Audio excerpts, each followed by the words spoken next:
This is gonna be just horrific. Get into this. I need to sit normally.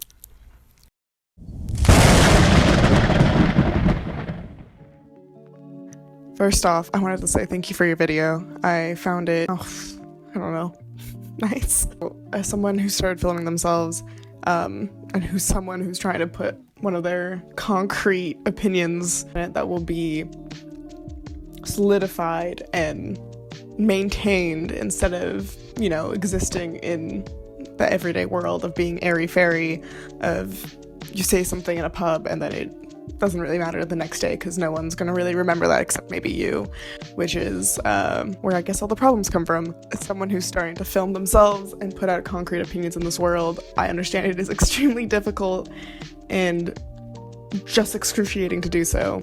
I don't know how the timings are lining up in your life, but in my life right now, call it the political climate, call it the malaise of your 20s, or the YouTube algorithm hard at work. Recently, it seems like the two of us are not really all alone in the end. Obviously, that's not true that we're alone. No one's ever alone in their own endeavors, and there's millions of 20-year-olds, you know, in similarly privileged positions who are also experiencing this weird level of apathy and disconnect with their life.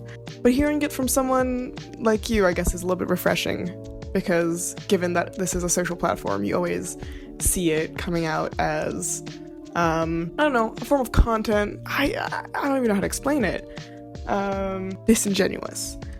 So, call it schadenfreude or whatever. I recently finished watching Sisyphus 55. Yeah, Sisyphus 55's video on himself and discovery and battling his self-hate. The video stood out to me because similarly, I think it approaches this idea of discontent with the self, and how despite me coming to terms with liking myself as a person and enjoying spending time with myself, I'm not sure if I really love myself. Woo! Seems like there's a storm brewing on social media that I believe it's my own hand that was grabbing at these pieces of media because it's in my mind right now and it's something I'm interested in, and they speak to my current state and how I feel about the world. But I also believe it's kind of resulting from the environment that we find ourselves in post-COVID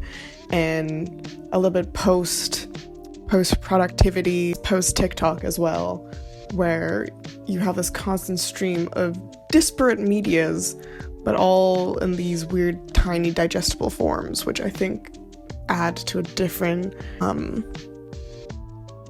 appreciation? I don't know. This environment resulting from coming out a major event in our lifetimes being, you know, the COVID-19 pandemic.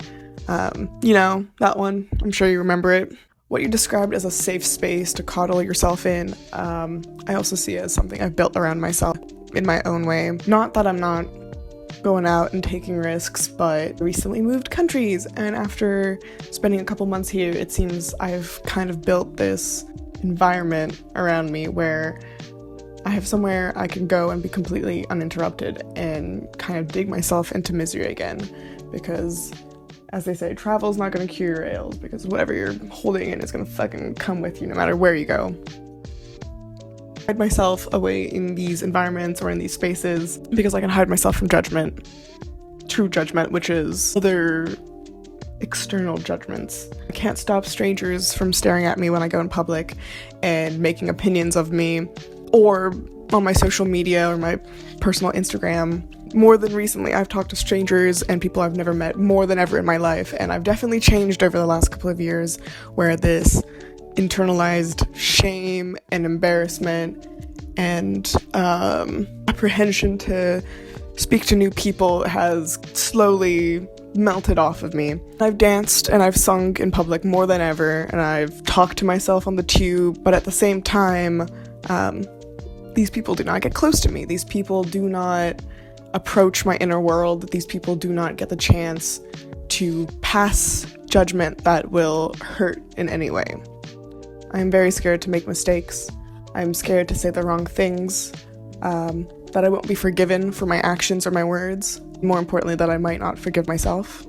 When I look at myself as a student who I want to teach right and wrong to, partially following my internal monologue, or my internal sense of good and bad, whatever that means, sometimes I feel like there's no love towards this student. Very separate relationship with myself. I reward myself in some way for doing the right thing and criticize myself for doing the wrong thing. I feel kind of ignorant in it all because I'm trying to help myself because I don't want to pass judgment and I don't want to really affect the world unless I know myself. So I go on my days spending my hours reading and listening and watching anything that's going to give me a better sense of the world and of who I am and who I want to be, how I can be. And every now and then I come to a point of conflict, like I felt watching Sisyphus's video. It's forgetful and it's shallow, and sometimes I feel like I can't do anything about it, while others walk around and throw the words so nonchalantly outside of themselves with no interest in how it's gonna affect someone else or what it says about them as a person. I'm angry. I haven't been this angry for so long. I was so angry when I was younger, when I was like 16. I'm not as mad anymore, and I'm better. I think I'm a little bit better off for it. But again, I don't know if that's just me becoming apathetic to it all. I'm extremely comfortable.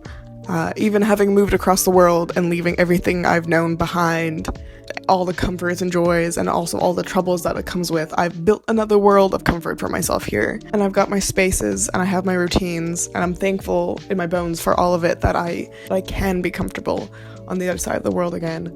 But all this rambling to say that I'm right by your side as you go through this, because, if I can say this, I'm right by your side when it comes to this, because I think we're in very similar positions and very similar age ranges, experiencing, I think, what we both want to do, which is something different, something new. We've been sitting around during COVID and all these other years just waiting for something to happen to ourselves, and it's obviously that's not going to happen. I don't fucking know what I'm trying to say anymore. I don't know. I don't know up to this point what's going to actually be kept in this video, but I want to say thank you again for creating your video and keeping your channel up and doing something that I always think about in my head and consider wanting to do myself, but it's actually so much more difficult. Even just doing the dang thing is hard out here. So I do really appreciate what you're doing, and I'm by your side, and I'm gonna try and do this, whatever this journey is that you're gonna set up for yourself, and try new things. I'm gonna try to do the same thing, just somewhere else across the world. Thanks, Charly. Yeah. Stay in touch.